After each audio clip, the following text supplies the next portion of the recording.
from and welcome to the official launch of the 2025 edition, the 16th edition of UNEP's annual Emissions Gap Report, Off Target. Every year, this report provides a science-based assessment of our progress in limiting global warming well below 2 degrees centigrade and pursuing 1.5 degrees in line with the Paris Agreement. My name is Keisha Rukikaire, Head of News and Media for UNEP, and I will be moderating this event.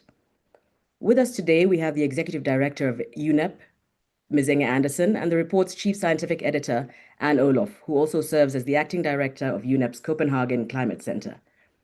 Now, before we start, I'll run through a few housekeeping bits. We have about 40 to 45 minutes for our program today, and we'll start with a video message from UN Secretary General Antonio Guterres, followed by remarks from Ms. Anderson, and then a presentation of the findings by the report's Chief Scientific Editor. After Anne, we should have about 20 or so minutes for questions from the media. The press conference is being recorded, and the recording will be available following the event. Do excuse any tech challenges should we face any. We will work to rectify these as soon as possible. Now, for journalists with questions, you'll see a little Q&A option on your screen. Please submit your questions in writing in this box. And when you do submit your questions, please specify your name and the media outlet that you represent. Many of you will already have received materials under embargo, so do feel free to start putting your questions in there from jump. We will now load straight into the substance of the Emissions Gap Report with a video message from the Secretary General. The audio may not be great, so if you need to, please turn up your volume. Thanks very much.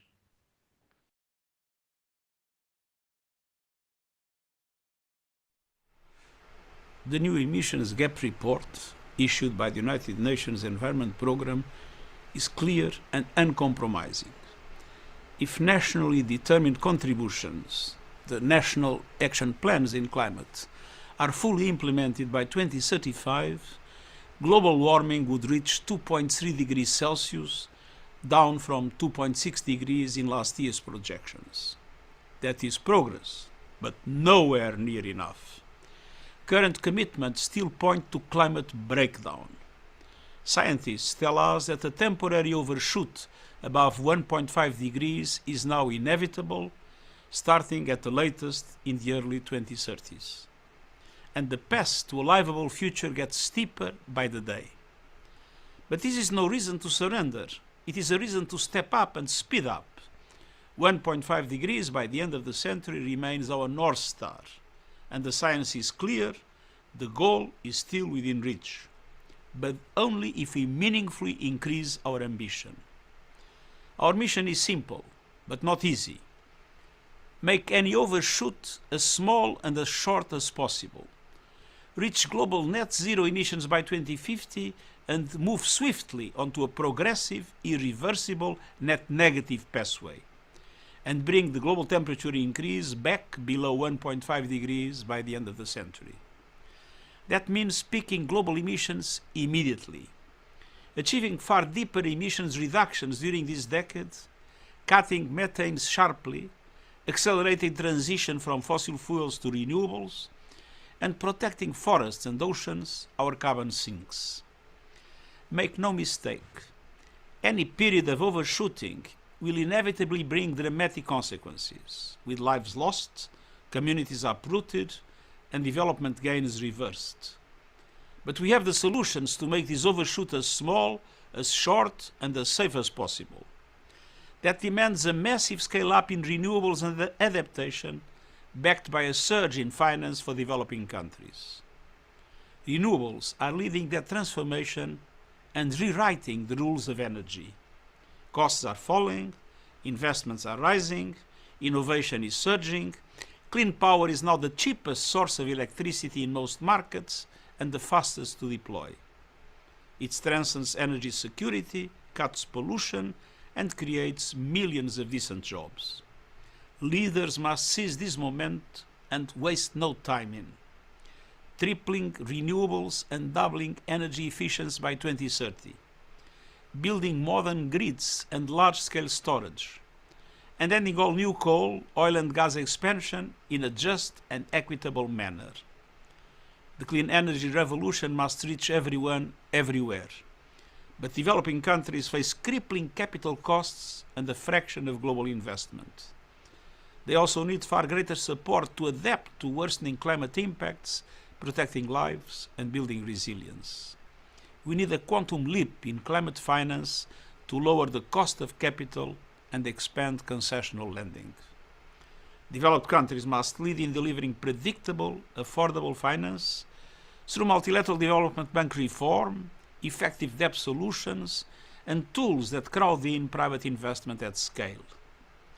COP30 in Belém must be the turning point, where the world delivers a bold and credible response plan to close the ambition and implementation gaps, to mobilize $1.3 trillion a year by 2035 in climate finance for developing countries, and to advance climate justice for all. The path to 1.5 degrees is narrow but open. Let us accelerate to keep that path alive for people, for the planet, and for our common future. Thank you very much. Next, we'll have remarks by UNEP's Executive Director, Ms. Inge Anderson. Over to you, Ms. Anderson. Thank you very much, and good morning, good afternoon. Since the adoption of the Paris Agreement 10 years ago, nations have had 3 attempts to hit the mark with their national determined contributions, their NDCs. The initial pledge, the INDC, back in COP15, and then the updates that we saw in Glasgow in 2020, and this year's round of pledges ahead of COP30 in Belém. And each time, we have to say, while the countries have made some stretches, they have collectively landed off target. Each time, they've left the world on course for an intensification of the climate crisis. UNEP's Emissions Gap Report 2025, off target, finds that only about 1/3 of parties to the Paris Agreement have submitted new NDCs by 30th of September 2025. And while the new NDCs do show some progress and do narrow the emissions gap, as we just heard from the Secretary General in 2035, these pledges are still not strong enough. Global warming projections over this century are now 2.3 to 2.5 degrees centigrade compared to 2.6 to 2.8 degrees centigrade in last year's report. And that is, of course, far from the Paris Agreement's 1.5 degrees and well below 2 degree targets. And we must note that methodological updates account for 0.1 degree of the improvement, and the upcoming withdrawal of the US from the Paris Agreement will cancel out around another 0.1 degree. And so the NDCs themselves have made only, we're sorry to say, a marginal difference. As a result, we need unprecedented cuts to greenhouse gas emissions, now in an ever-compressing timeframe and amid a challenging geopolitical context. And let's not forget that the world is not even on track to meet the 2030 pledges. Policies currently in place are pointing the world towards a 2.8 degree warming. This situation means that we must accept the hard truth. The multi-decadal average of global temperatures will overshoot and exceed the 1.5 degrees very likely within the next decade. The task, as we just heard from the Secretary General, is to make that overshoot minimal and temporary. To get on a path to limit that overshoot to about 0.3 degrees, we would need to cut 2030 emissions by 26% and 2035 emissions by 46%. And we would have to deploy, yes, uncertain and risky and costly carbon dioxide removal methods to return to 1.5 degrees by the end of the century. This would be difficult, but we have no option but to try, because the bill for the consequences of not trying is far, far greater. Every fraction of a degree matters, and every fraction of a degree avoided reduces an escalation of the climate impacts that are harming all nations and limits the risks of irreversible tipping points. Just as importantly, of course, minimizing overshoot reduces the reliance on carbon dioxide removal. We should not and cannot despair. To the contrary, we must become even more determined. The mitigation potential in wind and solar and forestry remains sufficient to bridge the 2 degree gap in 2035. And for the first time, renewable energy sources surpasses coal as the largest source of electricity in the first half of 2025. 2025. As renewable costs continue to plummet, we have, with the right policies, the opportunity for this to become the new norm, driving jobs, driving opportunities, and driving economic growth. And as UNEP data shows, action is growing to tackle short-lived climate pollutants like methane, which can bring temperatures down quickly. Action like this can help us pull the climate handbrake quickly. This report shows us that we must, and that we cannot forget. This action will deliver stronger economic growth, better human health, more jobs, more energy security, and greater resilience. A future every government should be working towards. Now is the time for all countries, particularly the G20 members, to go all in and invest in their future so that we can finally start hitting the right climate targets. Thank you. Thank you very much, Ms. Anderson. Next up, we'll have a presentation from the report's Chief Scientific Editor, Anne Olof. Over to you, Anne. Thank you. Thank you very much, Keisha. And let's go straight to the next slide. So the key focus of this year's Emissions Gap Report is on the new nationally determined contributions. 39 leading scientists from 21 institutions across 16 countries contributed to the report this year.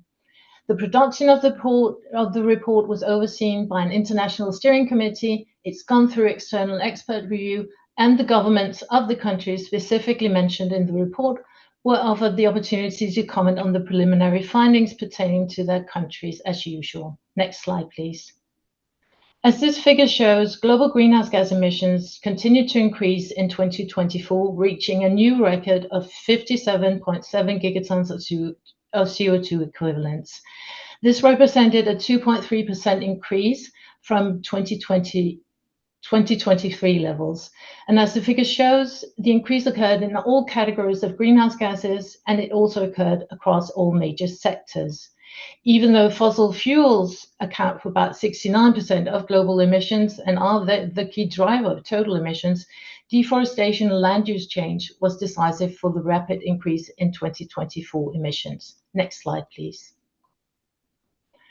Despite the Paris Agreement requirement to submit new NDCs by February this year, only about 1/3 of parties had done so by the cutoff date for this report of 30th of September.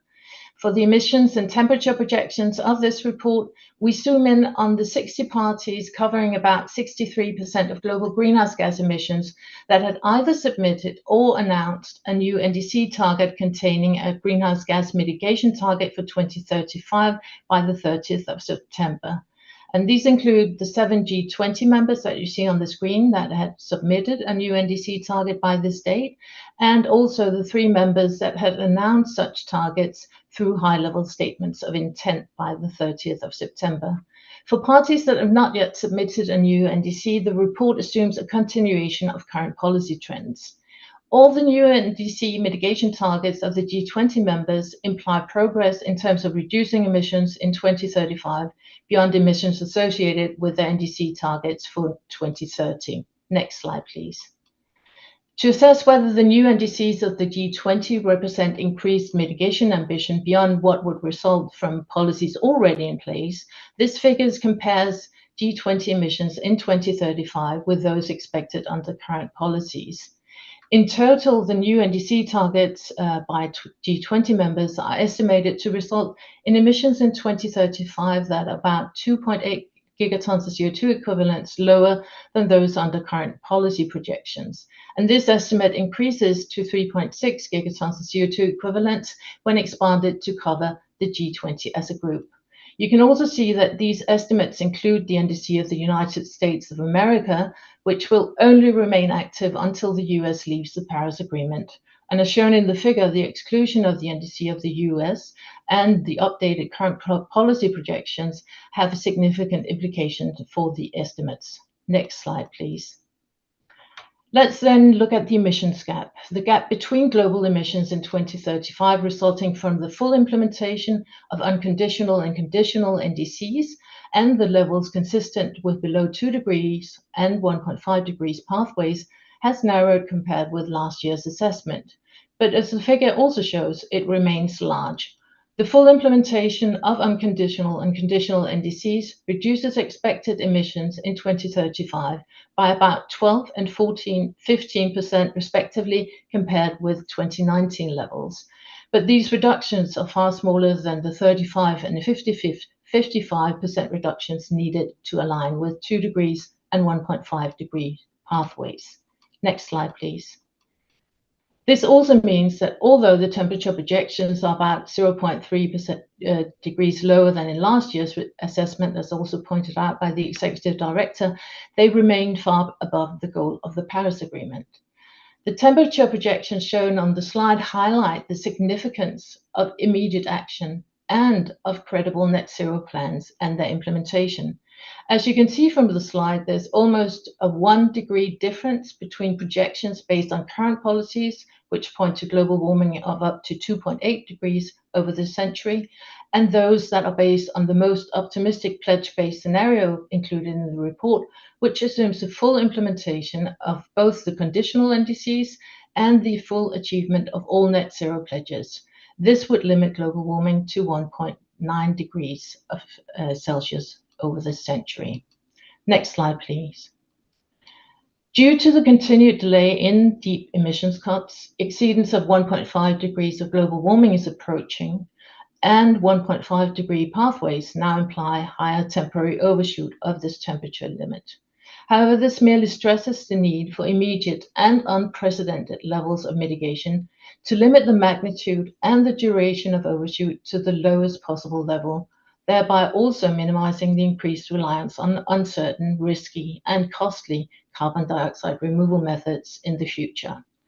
Every fraction of a degree of global warming avoided matters. It limits the escalation of risks, damages, losses, and adverse health impacts that are already being experienced today and which hit the poorest and the most vulnerable the hardest. It also lowers the risk of irrevocable impacts and of triggering climate tipping points that would lead to abrupt and irreversible climate changes. Next slide, please. The good news is that there has been significant progress made since the adoption of the Paris Agreement, and that opportunities for accelerating climate action and ambition abound. Global warming projections based on policy projections as well as on NDC projections have dropped by about 1 degree Celsius since the adoption of the Paris Agreement. We now have net zero emission pledges that cover about 70% of global greenhouse gas emissions. Furthermore, renewable energy technologies have undergone a transformation and continue to exceed even the most optimistic projections. So the solutions needed to course correct are available. They're available at low cost, and they can deliver stronger economic growth, better human health, more jobs, energy security, and resilience. This means that the international community is now in a far better position to accelerate climate ambition and action than a decade ago. And as this report emphasizes, such acceleration is critical. Next slide, please. Let me end by thanking you on behalf of the authors, the steering committee members, and the entire production team of the report. Thank you, and back to you, Keisha. Thank you very much, Anne.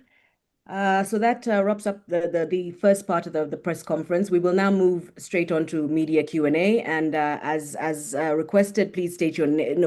Well, we have your names and outlets. So we'll start with the first question, which comes from Aniket Narawad from the Financial Times, who says the report notes that investment signals in new nationally determined contributions remain limited based on analysis up to May 2025. Since then, several additional NDCs have been submitted. Have you observed any improvement or stronger investment signals in those more recent submissions? And more broadly, do you see greater clarity emerging around the overall investability of NDCs in terms of how well they guide private capital and financing? Perhaps we'll start with you, Ms. Anderson. Yeah, and I'll be very brief because I think my colleague Anne Olhoff will give a more comprehensive response. But I'll just say that this is why we have to focus on finance.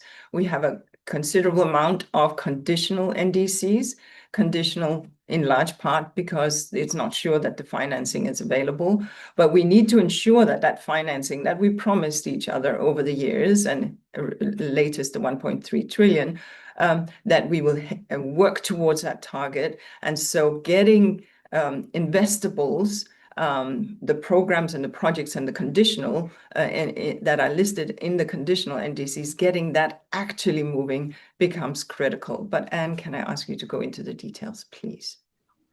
Yes, I'm afraid I don't have a lot of additional details. This is something we looked into in more detail in last year's report, where we actually made the point that conditional NDCs were an opportunities for countries to outline more clear investment plans for their implementation, especially of the conditional elements. Unfortunately, we were not able to update the analysis beyond the 18 NDCs included in that specific piece. But overall, we do not see major changes compared with this initial assessment. So there's still ample opportunity to explore this more as a potential way forward for countries to raise more investments and finance for the implementation of their NDCs. Thank you. Thank you very much. We shall move on to our next question, which comes from Ferdinand Vlogel, reporter at the Dutch press agency ANP. I have a question for Director Anderson. Sources have told us that the State Department of the United States has requested that their data be withdrawn from the report. Can you confirm that such requests have been made, and can you comment on it? Thank you. Thank you for the question. We send the report to all countries whose names are mentioned. We did not receive comments from the US in time of the deadline. Thereafter, we did receive a request for the footnote, which we then added. And that's a footnote that you will have read. It speaks to that the US does not support the emissions gap report, et cetera, et cetera. All reports of UNEP are based on science, and they are independently produced with very serious peer review. And it is produced in a consultation with large groups of stakeholders, the lead authors, of course, expert reviewers, the editors, and the countries concerned. And as I mentioned, we always offer countries that are directly referenced a chance to comment on the preliminary findings in the draft report. That's part of what we do. But the final EGR has absolutely not changed or not been updated based on any country engagement. We accommodated the footnote for the singular reason that the US has announced that they are leaving the Paris Accord. But the scientific evidence and the contents of the emissions gap report remains completely unchanged. And after the deadline, as I mentioned, the US asked to be removed. That was too late, obviously, and so we simply added the deadline. Thank you. Thank you very much for clarifying. We have something here from Bianca Rothier, correspondent from Global TV in Brazil, who says, with COP30 set to take place in Belém, what are the UN's expectations for that conference? And to what extent could COP30 help set a new direction for global climate action? Well, maybe I'll start out here, but of course, I mean, it's very significant, by the way, that we're meeting in Belém, and we're very, very happy about that. Look, UNEP, we are based in Nairobi. We understand climate change up close and personal, not that others do not, but we live it. We were in a 4-year drought. We saw what it can do to people, to agriculture, and to nature, and therefore that sustains the people, etc. And we saw how it hits the budget. So first of all, I would say that it is unique. Yes, we have been in Lima. Yes, we have been in various other cities, but here we are right smack in the middle of the Amazon and the rainforest. And this is a very, very important element that will help negotiators, I hope, bring the reality of poverty, the pressures on forests, etc., to the fore. So what are we looking for? Of course, working towards the absolutely clear ambition and further stretches, encouraging everyone who is able to stretch beyond, get the remaining NDCs submitted, of course, and then look at the finance side, as I referenced before. It's time to get that engine rolling. We are particularly delighted to see our Brazilian friends launch the Tropical Forest Facility, Tropical Forest Forever facility, which we think brings a real new way of thinking about mobilizing finance and has the potential really to invest in these forests for their long-term sustainability. That is absolutely critical. And so we're very, very pleased that that the COP is happening in Brazil, but also that they have placed it in Belém. Will it be complex? Yes, but that's like meetings in Nairobi. We have to understand that living in this big world, not everybody has the fancy infrastructure, and sometimes there's some complexity. That's what those people in those cities journey every day. We surely be able to journey it for a couple of weeks for the conference. Thank you. Thank you very much, Ms. Anderson. We have a question from Bob Bowen at Inside Climate News. I think this is one for you, Anne. Could you please give us a basic explanation of how you calculated the US 0.1 degree figure? Yes. So basically what we did is we took the emissions projections, the with and without the US, and ran them through the climate temperature model that the team is using. And that basically gave a 0.1 degree Celsius difference. I don't know if that's enough, but that is basically what we did. I think that that's clear. Thank you so much. We have somebody, Sverker Lennas, from the newspaper Dagens Nyheter in Sweden, who says, the production gap report for 2025 shows governments planning for double the fossil fuel production compatible with 1.5 degrees. How do you reconcile this development with the urgent need for rapid mitigation action from 2025 as called for by the EGR? That's a very fact here. I mean, we are not responsible for the production gap report, but these are numbers that have been published. We have to take them on face value. And the reality is, therefore, as our report also points out, that we are not seeing anyone reducing their oil production. To the contrary, that's not what we are seeing in any of the NDCs. We are seeing step up on renewables, step on various other things. We're seeing energy efficiency and carbon capture and forestry, etc. But the actual looking at the production is not there, which is why we have to really put forward that we accelerate the investments in the energy sector into renewable, because we know that it is actually cheaper in most markets. And so we are seeing that states like Texas has invested massively in renewable because it makes economic sense to the consumer. We are seeing this happening across the world. Kenya, just a country that I mentioned before, 92% renewable, still not all connected, but 92% renewable. They happen to sit on the rift and therefore have amazing geothermal as well as solar and wind potential. But the point is that this makes them then energy independent. It makes them obviously offsets potential otherwise costs to the budget. So everybody needs to lean in. To make that happen, we have to have the financing lined up. But yes, production is not part of the NDCs, which of course we mention in the report. Thank you very much. We have one here from Daniela Chiaretti, who is with Valor Econômico in Brazil, and says, sorry if this is a very basic question. How can we explain what overshoot means in simple terms? Some people think that once we exceed 1.5, there is nothing else to do and they give up. Thank you. Is that for me, Keisha? Go for it, Anne. Okay, so basically, overshoot refers to a temporary exceedance of a given temperature target and the subsequent return to or below that target, according to the Intergovernmental Panel on Climate Change. So the key here is that it's temporary, that there is sort of a pathway that brings us back to where we started from or below. So that's what overshoot implies. If we don't return, it's basically exceedance or permanently breaching a given temperature target.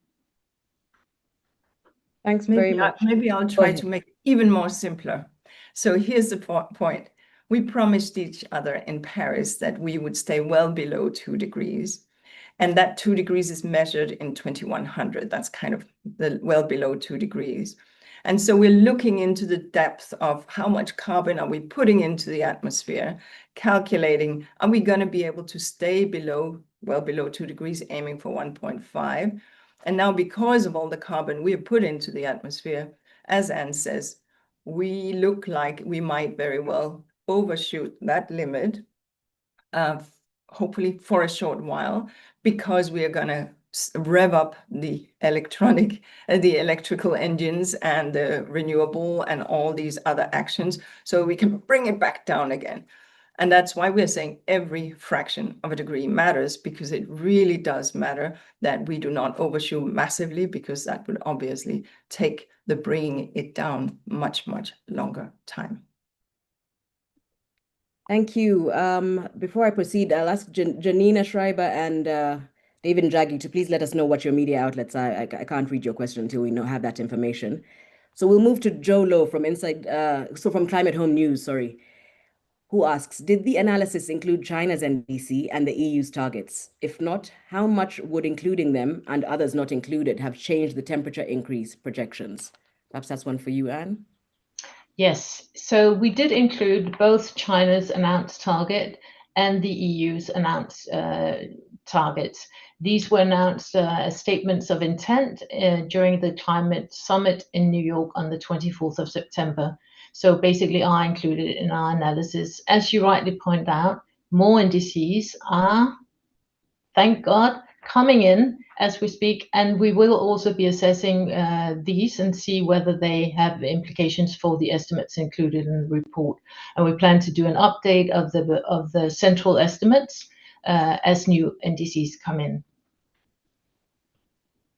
Thanks very much. We have something, a broad one, but an important one from Melina Walling with the AP, who says, what do you want the average reader to take away from this? If you aren't in a position of power, how should you think about the shortfalls in action around the world? And I'll offer this to you, Ms. Anderson. Thank you so much. I think the sort of short message is that we are off target, we are off pace. The new climate pledges show some progress, but only slightly lowers the temperature rise as countries again kick that can down the road. And so what should individual citizens across the world do? Obviously, be very mindful around the climate crisis, push for these things, and investments in renewable, hold those who are supposed to put money on the table to account, and think about our own personal footprint without carrying the burden, of course, of that, because it is a country effort. But it also makes sense. This is where the new jobs are. This is where the new economy goes. This is where the market is showing that these kind of investments in smart, clean and green is actually driving jobs and opportunities. And this is where the future lies. So lean into this in any way, shape, or form that anybody is able to do at the local, the national, and the global level. Thank you. Thanks very much. We have a follow-up from Ferdinand from Kenza Bryan at the Financial Times, who asks, please could Inga expand on the US asking to be removed? Is that removing emissions data about the US or removing data provided by the US or something else? And by footnote, are you referring to the explanation that the US voiding its NDC will change things by 0.1 degree? Thank you. I'll have Anne respond to the 0.1 degree, but essentially, yes, there was a deadline by which the countries that we offered the opportunity to comment should have responded. The US did not make the deadline. Subsequently, thereafter, they asked for data about the United States to be removed. That's obviously impossible because it's one planet, one atmosphere, and one impact. And so we will obviously include that data, irrespective of whether they're party or not. But we did include the footnote at their request. Thank you. Thank you. We have Dries de Smet from De Standaard, I think that's from the Netherlands as well, who says, doesn't the report offer any good news? And it shows that the chance of the Earth warming more than 3 degrees this century seems very low. Way off target for 1.5, but better than older scenarios. Maybe one for you, Anne.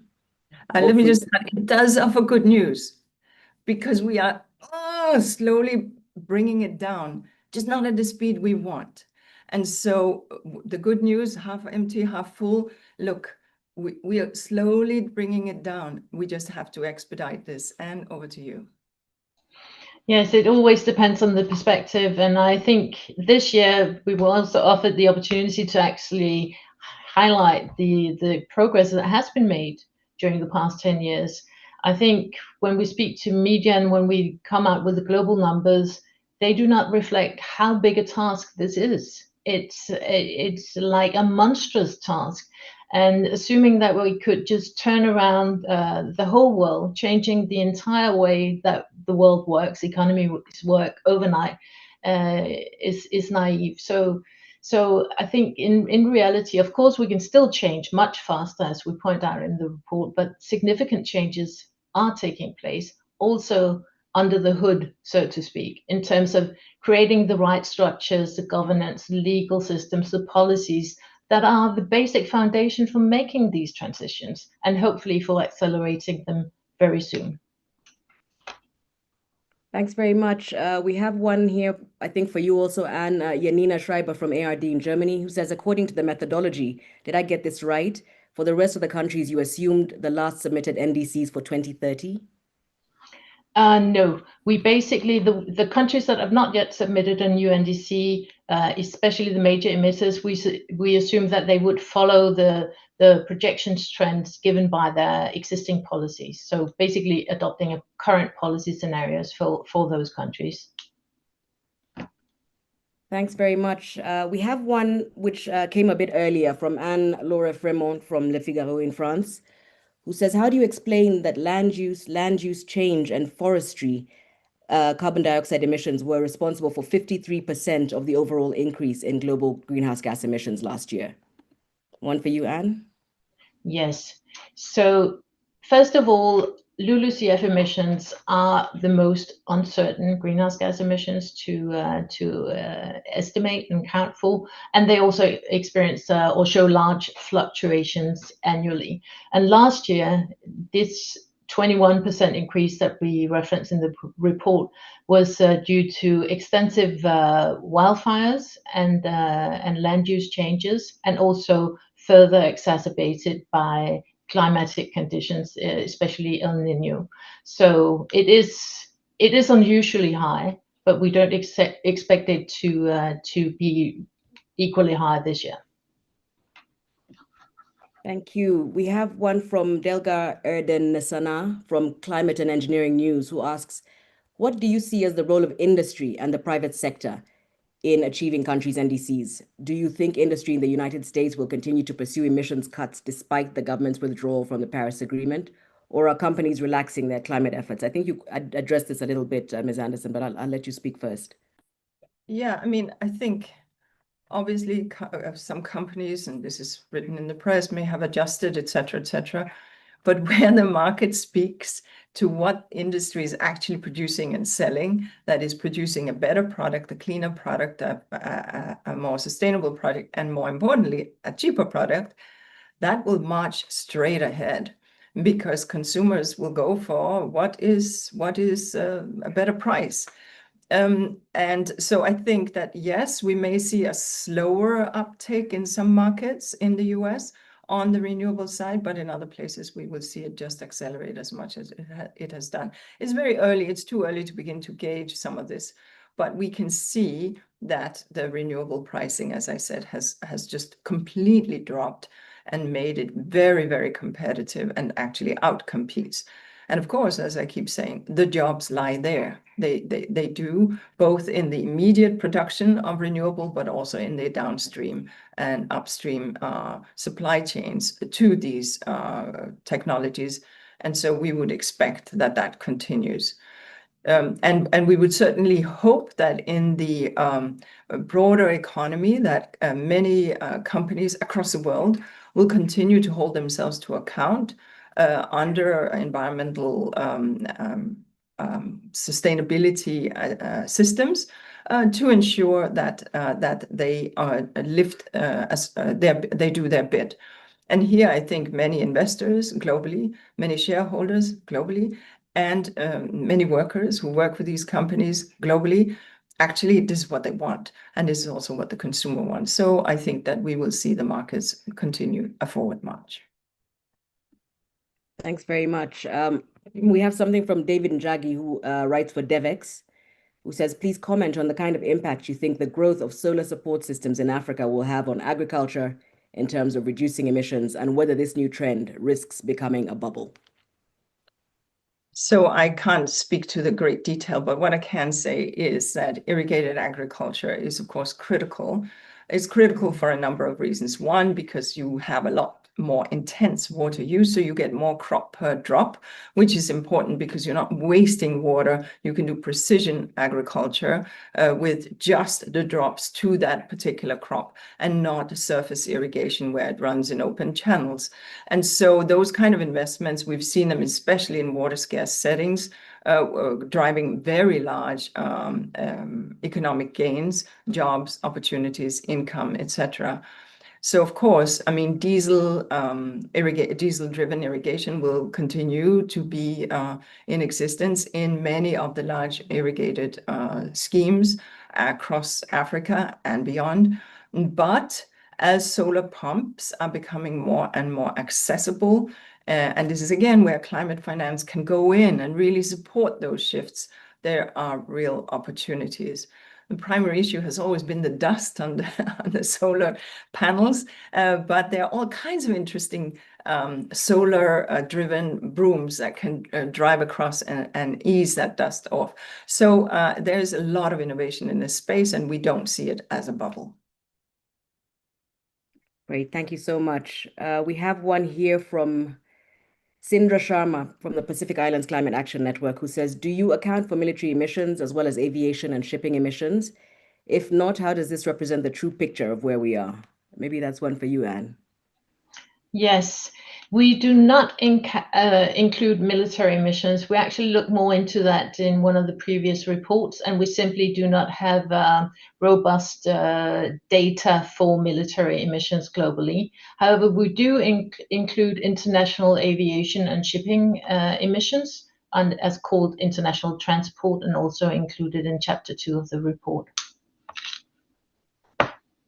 Thank you. We have one from Isabel Seta from Agência Pública Brazil. In her presentation, Anne explained how each fraction of a degree minimizes the increased reliance on carbon dioxide removal methods. How do the new NDCs rely on these methods? And has there been an increase or a decrease compared to previous round of NDCs? Maybe Anne, you can start.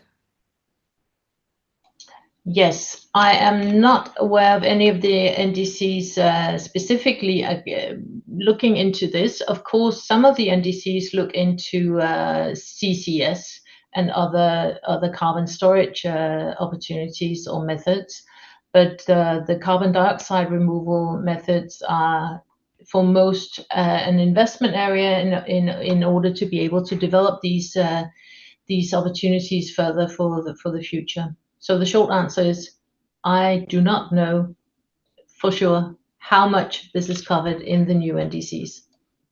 Happy to follow up though. So we have one final question before we're just about to run out of time, from Alice Martins from Amazonia Vox in Belém, where we will be next week. Following Bianca's question, what do you expect for leaders from the COP30 Climate Summit? How should leaders position themselves at this moment to provide good guidance for the COP? And I'll give that to you, Ms. Anderson. Leaders should lead. That's why they're leaders. And leading on climate means leaning in.